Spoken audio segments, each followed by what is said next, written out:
오늘 주시는 하나님의 말씀은 시편 18편 24절부터 36절까지입니다.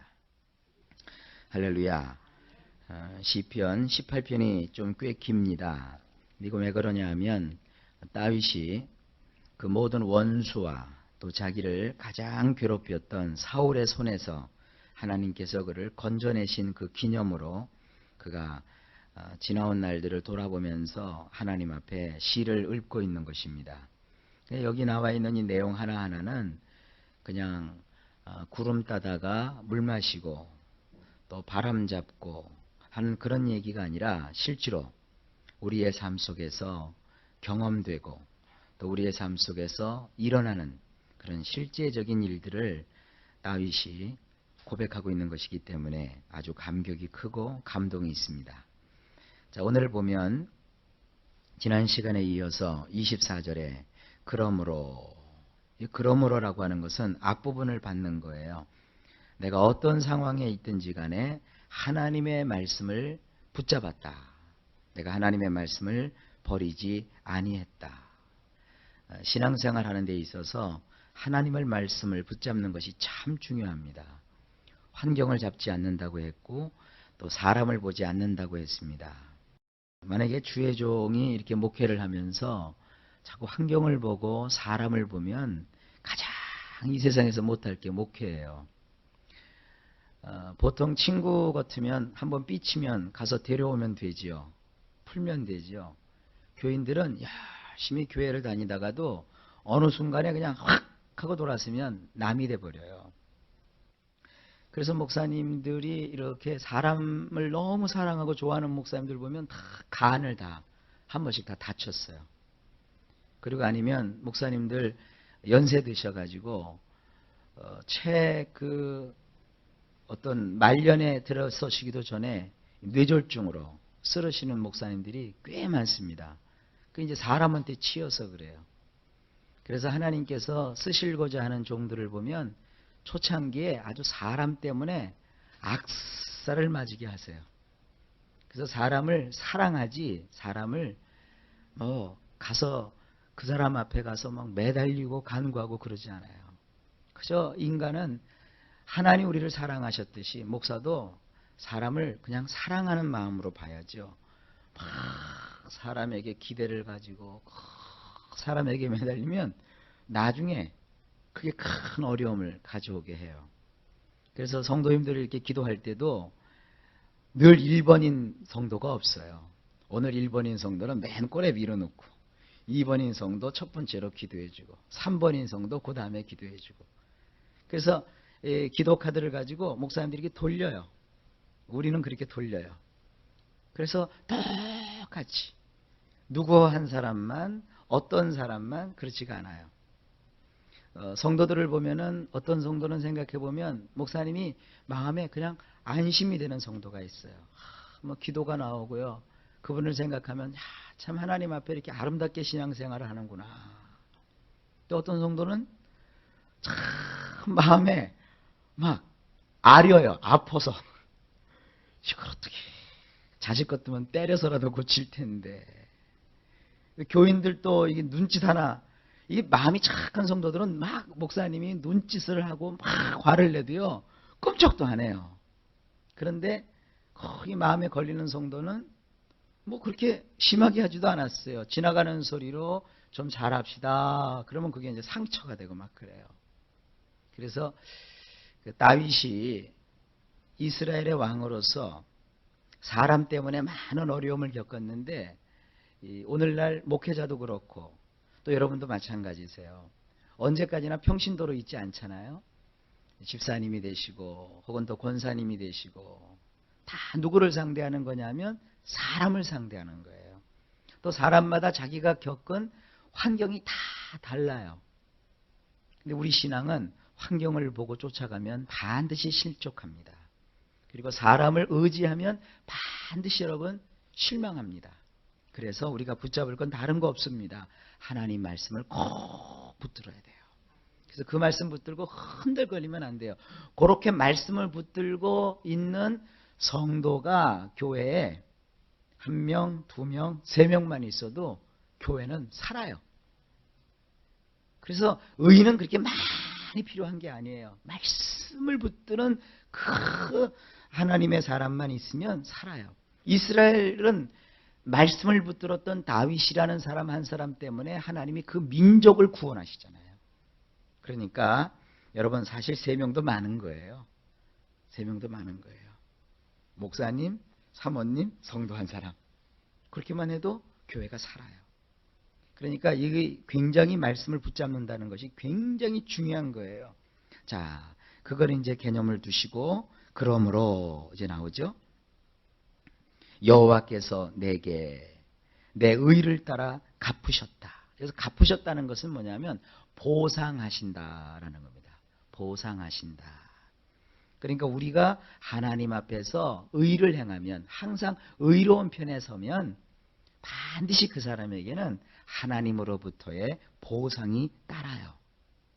그리고 그 목전에 내 손에 깨끗한 대로 내게 갚으셨도다. 이 목전이라는 것은 하나님의 눈 앞에서, 하나님의 눈동자 앞에서 내가 깨끗하게 살았거든요. 그러니까 다윗은 사울을 죽여서 자기 손에 피를 묻힐 수도 있었어요. 그러나 그는 피를 묻히지 않았단 말이에요. 그걸 하나님이 어떻게 하세요? 다 목전에서 보셨어요. 그래서 그것을 그대로 갚아주시는 거예요. 여러분 고생한 날이 많습니까? 근데 하나님과 함께 고생하셨어요? 그럼 이제 하나님과 더불어 갚아주시는 것을 경험하시게 될 거예요. 하나님이 채워주시는 거예요. 고난이요 있기는 있어도 계속 고난만 되지 않아요. 그럼 죽지요. 그 단계가 지나면 그 다음부터는요 하나님이 하늘문을 확 여시고 이제 됐다 그러시면 막 주시는 거예요. 여러분 그런 축복을 다 받아 누리시기를 주님의 이름으로 축원합니다. 자 25절부터 26절까지 하나님이 어떻게 우리를 갚아주시는가 보세요. 자비한 자에게는 주의 자비하심을 나타내시며, 그래서 이 자비라고 하는 것은 바로 캐세드입니다. 캐세드, 인애지요. 인애를 베풀며 산 사람에게는 하나님이 그 주님의 인애하심을 우리에게 베풀어 주세요. 여러분 우리가 가진 그 인애로움과 주님이 가지신 그 인애로움이 비교가 안 되잖아요. 나는 나의 그 작은 친절을 베풀었는데 하나님은 하나님의 그 큰 친절로 내게 갚아주신단 말이에요. 그러니까 여러분들이 하나님의 의를 행하면서 봤던 손해는 손해가 아니에요. 그거 뭐 일하다가 100만 원 손해 본 게 손해가 아니에요. 하나님이 100에다가 공을 한 5개만 더 붙여서 주셔도 얼마예요. 그렇게 주시는 거예요. 그 다음에 완전한 자에게는 주의 완전함을 보이시고, 우리가 완전해봤자 얼마나 완전하겠어요. 그러나 주님은 우리에겐 뭘로 갚아주세요? 우리가 완전한 만큼만 갚아주시는 게 아니라 하나님의 완전함을 좇아서 갚아주시는 거예요. 알렉산더 대왕이 길을 가고 있는데 거지 한 사람이 왕이시여 내게 한 푼 줍쇼 그랬어요. 그랬더니 왕이 그 거지를 보더니 보좌관에게 여봐라 저기 가서 저 자루에 들어있는 금을 다 갖고 와라. 그러니까 한 자루 가득히 들어있는 저 금 자루를 갖고 와라. 보좌관이 좀 이상했죠. 그 중에서 하나를 꺼내서 주실까 그래 생각을 했는데 그 알렉산더 왕은요 그 자루를 전체를 다 거지한테 줬어요. 그러니까 거지가 팔자를 펴도 한참 펴지요. 금도 한 덩어리만 있어도 평생을 먹고 살 텐데 한 자루를 줬으니까요. 그러니까 옆에 있는 보좌관이 말리는 거예요. 황제요, 저 사람은 거지입니다. 근데 어떻게 이렇게 큰 금덩어리를 줘야 됩니까? 이건 말이 안 됩니다.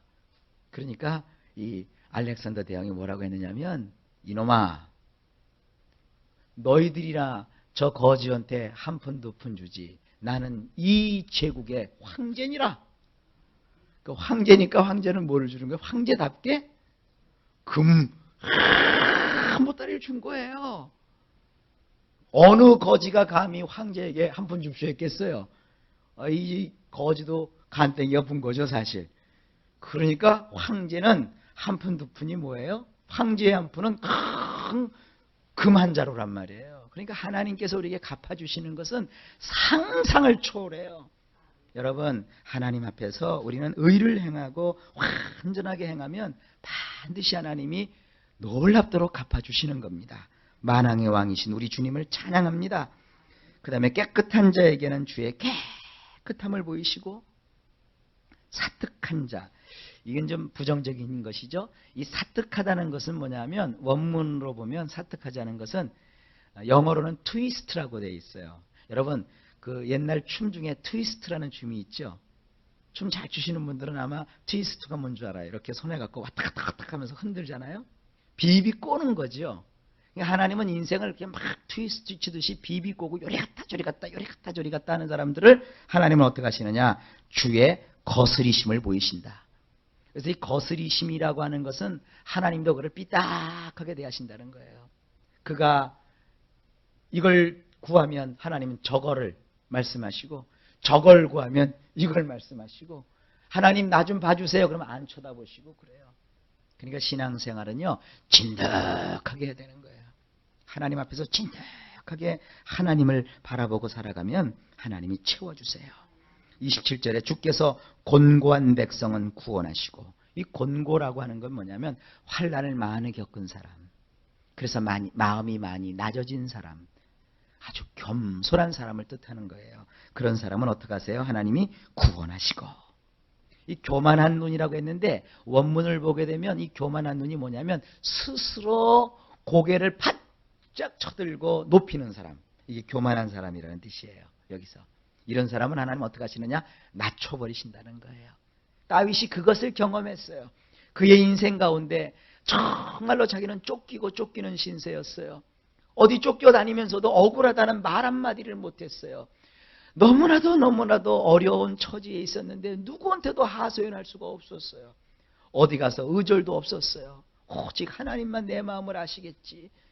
근데 여러분, 경험해 보신 분들은 알겠지만 고난 속에 깊이 들어가면 하나님이 기도도 응답 안 하시는 것 같은 느낌이 들 때가 있어요. 그런데 하나님은 어떻게 하세요? 그래서 낮아진 사람을 결국은 구원해내시고 건져내시고, 오히려 자기 앞에서 고개를 바짝 들고 말이죠, 막 자기 자신을 높였던 사람은 하나님이 낮춰버리셨어요. 그러면서 28절, 너무나도 아름다운 구절입니다.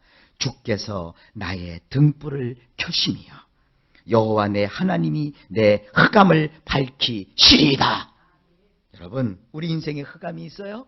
걱정하지 마세요. 하나님이 나의 등불을 켜주신다고요. 내 하나님이 내 흑암을 밝혀주신다고요. 그러니까 우리가 해야 될 것은 뭐예요? 등잔이나 다 닦아놓으세요. 기름이나 자꾸 보충해 놓으세요. 우리가 기름 보충하는 건 뭐예요? 평상시에 기도만 열심히 하는 거예요. 그래, 나를 누르려면 눌러라. 나를 무시하려면 무시해라. 환난아 고난아, 내가 넘어지냐? 안 넘어진다. 내가 이럴수록 하나님을 더 찾는다 하고 하나님 앞에 소망을 가지고 기도하는 거예요. 되게 믿음 없는 사람은 어려움이 오면은 불평하고 탄식하지요. 더 믿음이 없는 사람은 뭐예요? 불평할 거리가 아무것도 없는데 스스로 불평거리를 만들어요. 입을 열어서 부정적인 얘기를 해요. 절대 여러분, 저는 목회를 하면서도 그랬고 성경을 통해서도 그렇지만 하나님은 절대 입술이 부정직한 사람, 부정한 사람과는 함께하지 않습니다. 불평하는 사람과는 하나님이 역사하지 않습니다. 여러분, 주의 종이 병자를 위해서 곧 기도하면서 날지 안 날지 모르겠어요. 이런 주의 종들은 신유 은사가 안 나타나요. 오히려 기도를 받은 성도들이 믿음이 더 있어서 지금은 더 몸이 아파도 반드시 기도를 받았으니 하나님이 낫게 하실 줄 믿습니다 해도 날까 말똥한데, 주의 종은 그 사람을 위해서 기도해놓고 하나님 이루어달라고 금식하고 막 매달리면서 사력을 다해서 그가 병 낫기를 위해서 기도를 하는데, 정작 병 나아야 될 사람은 입으로 방정을 다 떨어요. 기도받아도 소용없네, 뭐 받았더니 아무것도 아니네, 뭐 이러고 말이죠. 그럼 하나님이 다 쏟아버리셔요. 여러분, 얼마나 하나님은 철저하신 분이신지 몰라요. 잠언에 보게 되면 살고 죽는 권세가 너의 혀에 달려있다 그랬어요. 우리는요, 이제는 오늘 죽어도 망한다 하면 안 돼요. 오늘 죽더라도 죽는다 하면 안 돼요. 성경이 뭐라고 되어 있어요? 죽어도 살겠고 무릇 살아서 나를 믿는 자는 영원히 죽지 아니하리라. 나는 저주를 받는다. 저주라는 말은 하나 꺼내지도 마세요. 여러분은 축복된 인생으로 가고 있어요. 반드시 돼요. 하나님 역사하세요. 해도 안 된대요. 그럼 하지 말아요. 해도 안 될 걸 뭐하러 해요. 되니까 하는 거예요. 되니까 하는 거예요. 교회가요, 건축을 할 때 제일 단도리를 하면서 우리 주회종이 성도들한테 신경 써서 했던 것이 뭐냐면, 건축을 하면 시험 든다. 이런 사탄이 뿌려놓은 얘기들이 교회에 멀리 퍼져 있더라고요. 많이 퍼져 있으니까 교회가 개척한 지 2년 만에 건축을 시작을 했는데, 건축을 하니까 이 몇몇 중역들이 마음속에 그런 마음이 이게 슬렁슬렁 들어오려고 해요. 그래서 제가 말씀을 통해서, 설교를 통해서, 강론을 통해서 뭐라고 자꾸 얘기했냐면, 성전 건축은 하나님이 원하시는 거예요. 그리고 건축은 축복이 열리는 거예요. 물론 거기에 건축을 위해서는 헌신이 따라야 돼요. 희생이 따라야 돼요. 그러나 그것은 영광된 희생이란 말이에요. 그래서 부정적인 얘기를 전혀 못하게 했어요. 아주 노래를 하도록 했어요. 건축을 하고 터파기를 했잖아요. 터파기를 한 다음에 이렇게 기둥을 세웠는데, 저는 이렇게 막 디모도 하고 막 일하고, 밤에 되면 말이죠, 우리 정 목사님은 그 건축 이렇게 아시밤에 놓은데 밑에 가서 거적대기 뒤집어 쓰고 거기서 또 기도하고.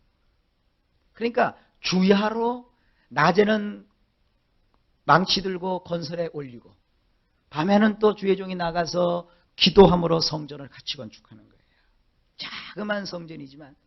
그런데 건축에 참여한 사람들마다 집 산 사람이 있고요, 뭐 승진한 사람이 있고요, 뭐 심지어는 누가 이렇게 그 사람한테 땅을 이렇게 줘가지고 집안에서 뭐 부자 된 사람도 있고요.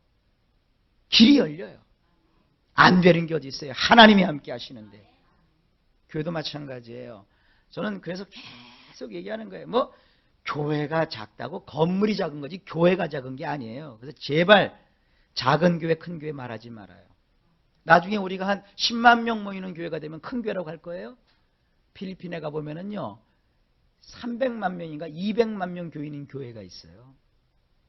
뭐 우리 여의도에 있는 무슨 순복음 교회가 제일 크다고 하지만, 사실은 필리핀에도 200만 명인가 모이는 교회가 있고요. 인도네시아에는 350만 명인가 모이는 교회가 있어요. 물론 한 장소에 모이지는 않지만. 그러니까 이 말로서 뭐 안 된다, 못한다, 그거 다 부질없는 것입니다.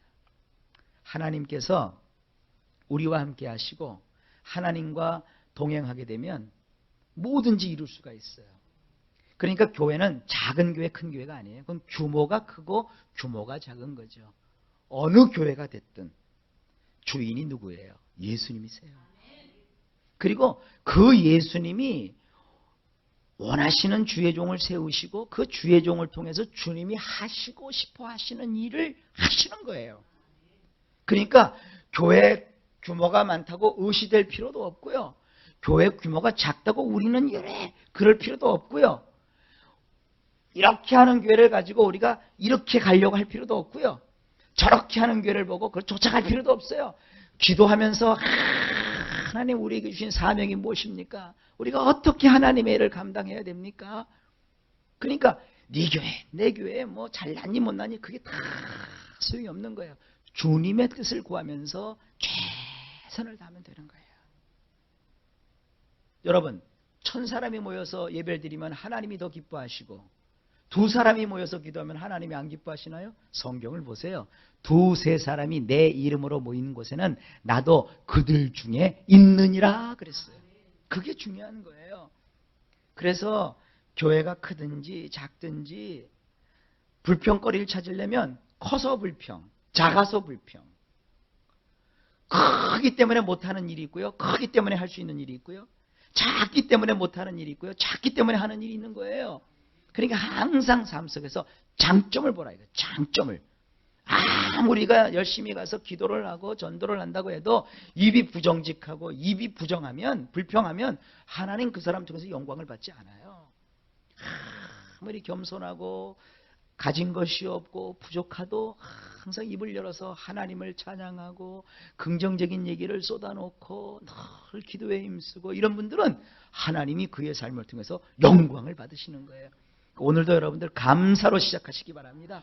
감사하세요. 감사하세요. 우리는 3차원적인 감사도 있고 4차원적인 감사도 있거든요. 3차원적인 감사는 감사거리가 있을 때 감사하는 게 3차원적인 거예요. 4차원적인 감사는 눈에 보이지 않지만 감사거리가 없는데도 미리 당겨가지고 감사하는 거예요. 월급제가 선불제도 있고 후불제도 있는 거 아니에요? 감사도 미리 끌어다가 감사하는 거예요. 하나님 앞에. 그런 적극적인 믿음을 가지고 나아갈 때 하나님은 기적으로 역사하시는 거예요. 교회도 그렇고 여러분 개인도 그렇고 여러분 가정도 그렇고 여러분 삶도 그렇고 항상 긍정적이고 기쁘고 즐거운 일로 채워놓으세요. 왜? 주께서 나의 등불을 켜실 것이기 때문에, 여호와 내 하나님이 내 흑암을 밝히실 것이기 때문에. 그래서 보세요. 29절에 내가 주를 의뢰하고 적군에 달리며 내 하나님을 의지하고 담을 뛰어넘는데요. 여호와의 도는 완전하고 여호와의 말씀은 정미하니, 정미했다는 것은 잘 이렇게 재련했다는 거예요. 저는 자기에게 피하는 모든 자의 방패시로다. 막 힘이 넘치죠? 하나님이 우리의 방패가 되신단 말이에요. 사탄 그거 아무것도 아니에요. 두려워하지 마세요. 주님을 믿고 의지하고 나가면 사탄도 물러가요. 한 길로 왔다가 몇 길로 도망가요? 7길로 도망간단 말이에요. 그런데 사탄이 말이죠, 오지도 않았어요 아직. 그리고 공격도 안 했어요. 근데 벌써 질려가지고 아이고야 이러고 말이죠. 그러지 말아요. 막상 사탄이 들어와도 사탄은 뭐냐, 쇠사슬에 묶여있는 사자요. 사자가 지가 아무리 으르렁 해도 하나님이 꽁꽁 묶어놨는데 우리는 뭘 물어요?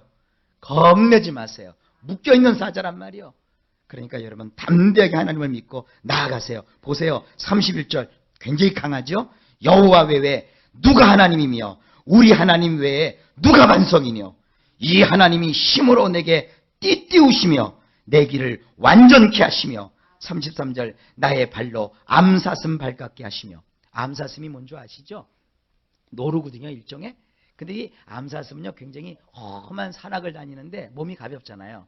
그래서 앞발을 탁 들고 이 암사슴이요 강중 뛰는 거예요.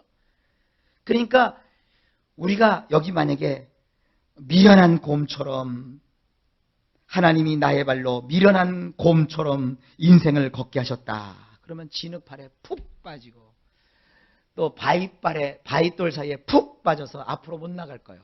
엉엉거리고. 그러나 암사슴이에요. 암사슴이 발을 탁 치켜들고 사뿐히 막 덩중강중 뛰어다니는 거예요. 우리 인생을 하나님이 그렇게 해주시겠다는 거예요. 나를 나의 높은 곳에 세우셨어요. 여러분 지금 목표하는 것이 있지요? 그 높은 곳에 반드시 하나님이 세워주십니다. 그리고 내 손을 가르쳐서 뭐도 하게 하세요? 싸움도 가르쳐주세요. 우리 하나님 멋지죠? 내 손을 가르쳐 싸우게 하시니 내 팔이 노팔을 당기도다. 노팔이 얼마나 무서운 활인 줄 아십니까? 여러분 혹시 주몽을 보시는가 모르겠어요. 그 주몽이 쏘는 그 화살이 말이죠. 그게 강철을 뚫는 그 강철 화살이란 말이에요. 강철 갑옷을 뚫는 강철 그 화살이라고요. 그건 무겁고 아주 힘이 세야 당길 수 있는 거란 말이에요. 근데 하나님이 우리 손에다가 이렇게 노팔을 당기게 하셔서 악한 것들을 물리치게 하신단 말입니다. 그래서 저는 이 34절을 기도요, 그리고 강력한 능력이라고 말하고 있어요. 여러분 기도의 시위를 강하게 당기시길 바랍니다. 사탄이 우리를 막 삼키려고 달려오면 깨갱 되시면 안 돼요. 왕 하고 달려드셔야 돼요. 그러니까 아이고 무서워 그러지 말으란 말이에요. 강력한 힘을 얻어서 하나님을 향하여 외치면서 하나님이여 나를 도와달라고, 이 환경을 이기게 해달라고, 이것을 정복하게 해달라고 강하고 담대한 그런 신앙을 가지시길 주의 이름으로 축복합니다. 35절에 주께서 또 주의 구원하는 방패를 내게 주시며, 야 아까는 하나님이 나를 막으셨는데 그 방패를 이제 나에게도 주셔서 주의 오른손이 나를 붙들고 주의 온유함이 나를 크게 하셨나이다. 내 걸음을 넓게 하셨고 나로 실족지 않게 하셨나이다. 할렐루야. 굉장히 강하죠. 그 강하게 된 이유가 바로 뭐예요? 28절이에요. 주께서 나의 등불을 켜시며 여호와 내 하나님이 내 흑암을 밝히시리이다. 언제 이걸 발견했어요? 낮아지고 낮아졌을 때, 그 고난 속에서 낮아지고 낮아졌을 때 다윗이 이 은혜를 받고 하나님 앞에서 힘으로도 하나님을 의지하여 적군을 달리며 그리고 담을 뛰어넘으며 하나님의 말씀을 붙들고 승리했던 모습을 볼 수 있습니다. 왜 이런 다윗의 이야기를 하나님께서 이 시편에다가 기록해 놓으셨을까요? 오늘 이 시대를 살고 있는 우리를 위해서 주님이 너희도 이렇게 되라고 주님이 우리에게 주시는 자상한 말씀입니다. 이 말씀 붙들고 오늘도 힘을 내셔서 기도하시기 바랍니다. 오늘도 하나님을 바라보십시오. 승리는 누구 것입니까? 예, 우리 것, 나의 것입니다. 하나님이 도와주셔서 오늘도 놀랍고 아름답고 좋은 일이 넘치게 임할 줄로 믿습니다.